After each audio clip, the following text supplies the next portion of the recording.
ذکر ہے بہت گھنا اور بہت بڑا جنگل تھا۔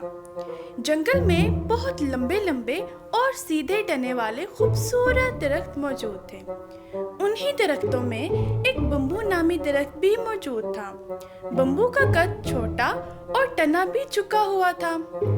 بمبو اکثر باقی درختوں کو دیکھ کر ناخوش ہو جاتا کیونکہ وہ سب خوبصورت اور لمبے قد رکھتے تھے اور بمبو خود کو بدصورت سمجھتا تھا۔ پھر ایک روز جنگل سے ایک لکڑہارے کا گزر ہوتا ہے۔ لکڑہارا پورے جنگل کا جائزہ لیتا ہے اور کہتا ہے، میں سبھی درخت کاٹ ڈالوں گا سوائے اس جھکے ہوئے بمبو درخت کے، کیونکہ یہ میرے کسی فائدے کا نہیں۔ اور پھر دیکھتے ہی دیکھتے وہ لکڑہارا سارے خوبصورت درخت کاٹ پھینکتا ہے اور بمبو کی زندگی بخش دیتا ہے۔ بمبو سکون کا سانس لیتا ہے اور اپنی اس بدصورتی پر اللہ کا شکر ادا کرتا ہے۔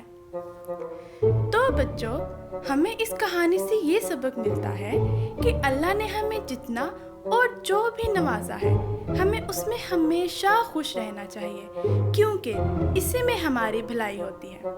اللہ حافظ۔